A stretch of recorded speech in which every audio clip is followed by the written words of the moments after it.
welcome. For this reading, we're bringing through messages from the Andromedans. When I was tuning into the energy, it was interesting because it actually came while I was not really intentionally connecting and trying to get messages, but it came rather when I was falling asleep at night, and it came in that space between when you're falling asleep and when you're actually asleep.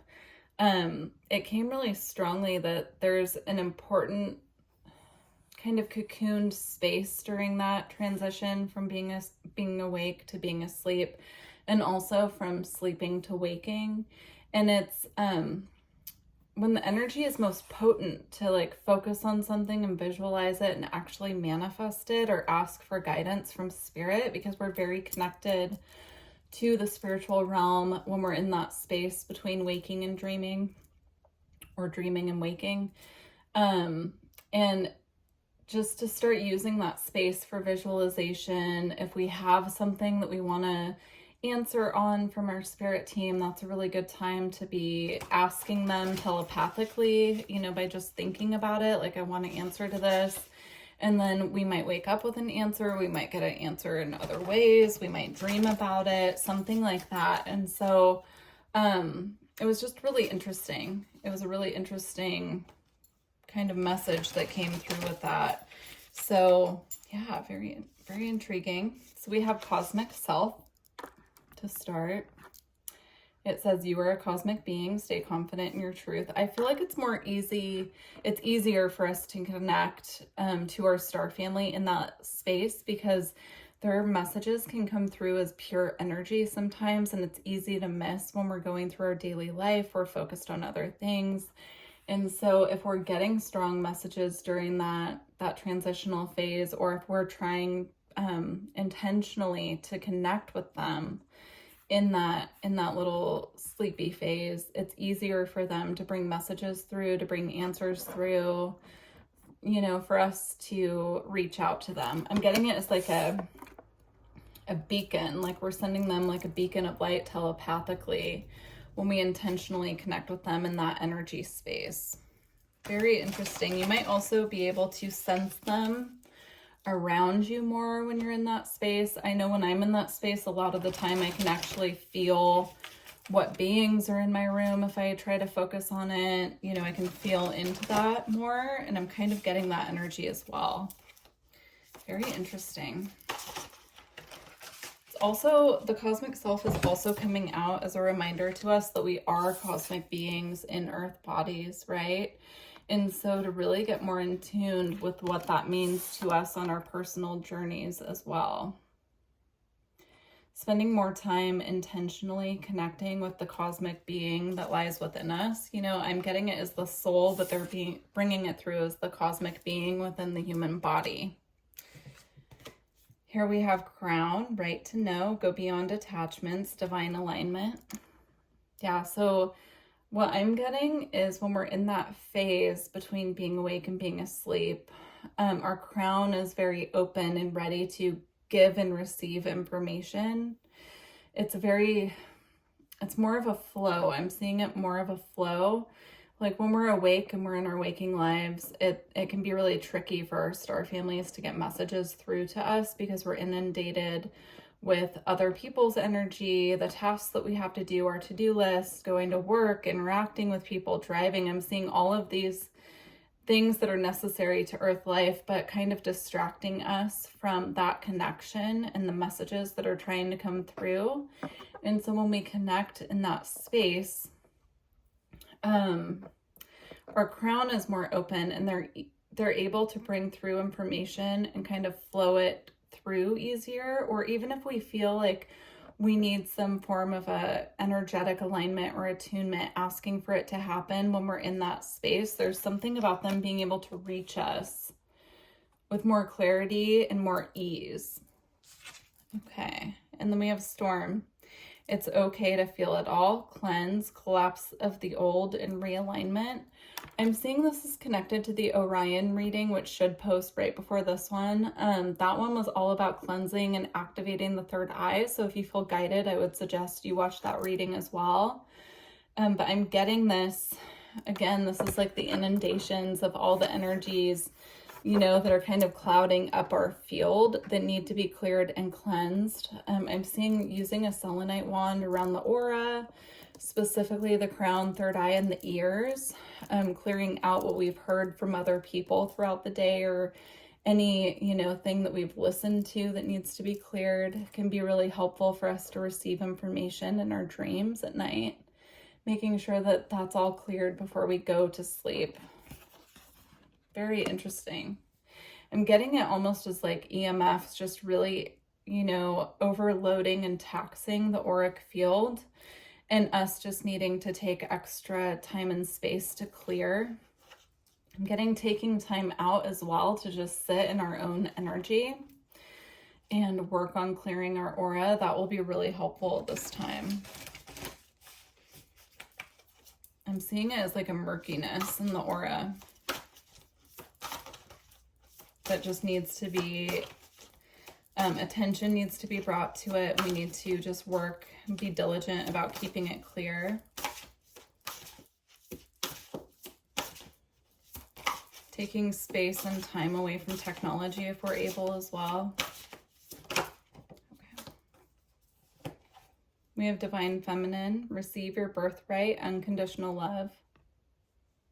I'm definitely seeing this as, you know, once we do that clearing and our aura is more connected to spirit, I'm seeing this as a very ethereal energy coming through, again, while we're sleeping, but also while we're falling asleep or waking up in the morning. So just paying more attention to that space in general. I really feel like they're just, you know, being repetitive because the message really needs to get through, that that's an important time for us. I'm seeing using candlelight before bed as well, instead of using artificial light. That can be helpful with this. Perhaps lighting a candle before bed, praying, speaking out loud to our star families. I mean, this is an Andromedan reading, so maybe specifically the Andromedans, or to our star family, our guides, just lighting a candle, maybe saying a prayer to them or talking out loud to them, meditating. And then of course we blow out the candle before we go to bed, and using that space that we've been talking about to connect with them and kind of feel them in our space as well. They bring in a lot of energy activations and connect with us more energetically when we're in that space and while we're asleep, because we're more receptive, right? The Divine Feminine is that receptive energy as well. So I feel like that's confirmation on this message. It's just easier for them to connect with us there. And they're confirming they're around us all the time. It's not like they're only around us during that time. It's just easier for us to perceive their presence during that time. We have Syrian emissaries, dream for the new earth, time now for a magical life. Beautiful.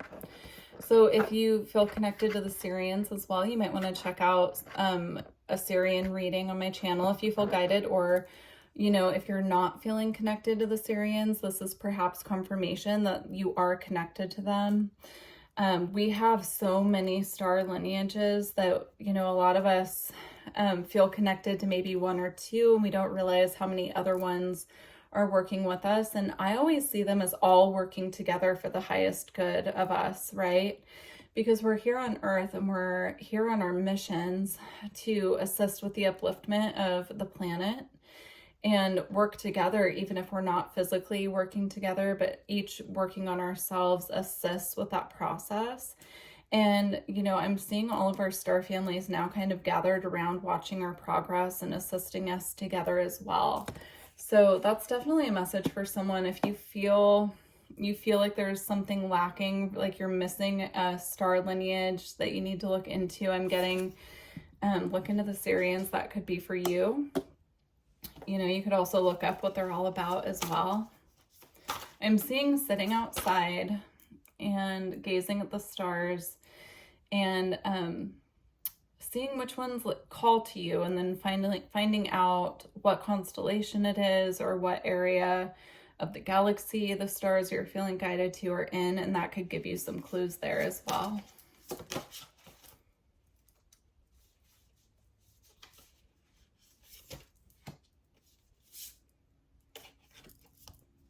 So we have heaven on earth, all are invited, fifth dimension, new earth, spirit, and matter.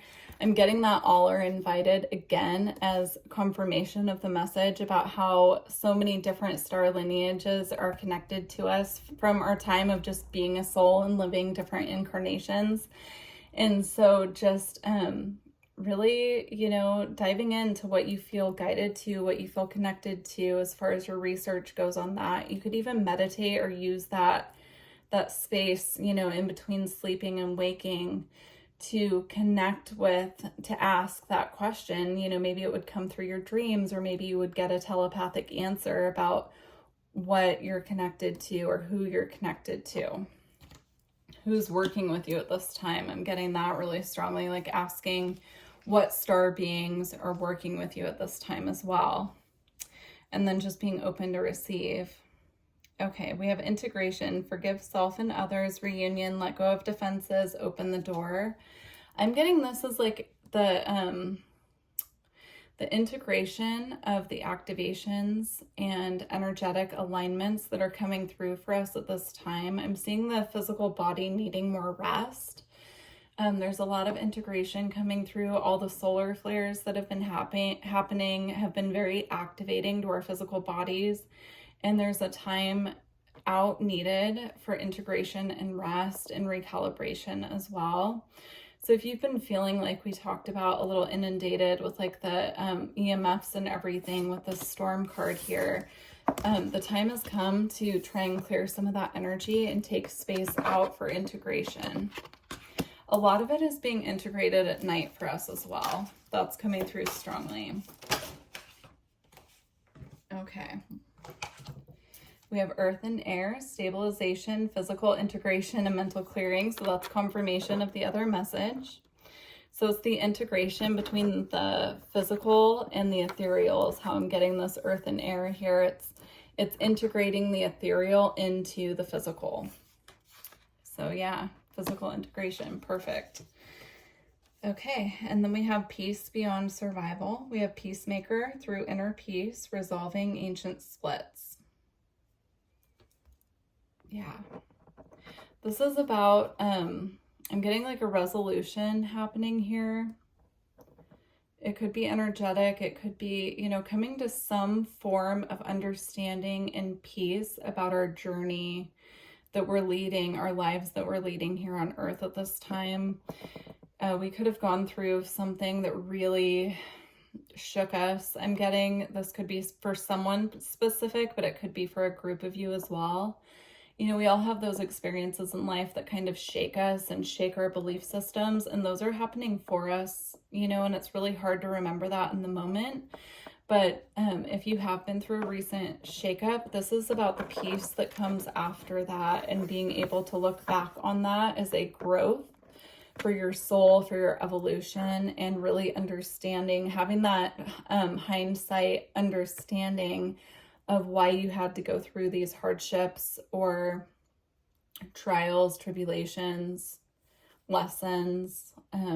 We really are in school down here on earth, and we're here to work on clearing energies and situations from other lifetimes that our soul needs to evolve from. And so sometimes that can come in the form of lessons, you know, disentangling ourselves from other people on our path, those types of things. And this is about the peace that comes with being able to look back on that for what it truly is. Okay, well, very beautiful reading. Please do let me know how it's resonating with you guys. We're going to close out with the Lightworker Oracle.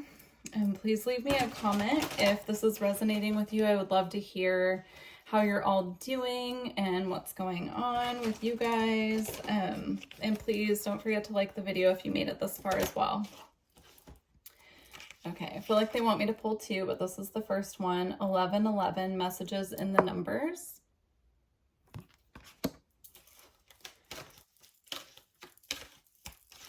Oh, we got three. Okay. We have the eternal now. And we also have the seventh ray of ritual, order, and ceremony. I had an interesting message coming through with this card. I'm going to read the snippet from the book for all three, but this one, I was getting a message that using that space between sleeping and waking, you can actually telepathically ask your guides, like, please send me this number if, please send me this number when this is manifesting, like coding your number synchronicities to align with how you can connect to those numbers and know the message that they're trying to send you, because number synchronicities are different for everyone. Our guides use them in very different ways. So really just connecting with them in that space and asking them to send you specific numbers for specific things. That's a great time for you to use that, is what I'm getting. Okay.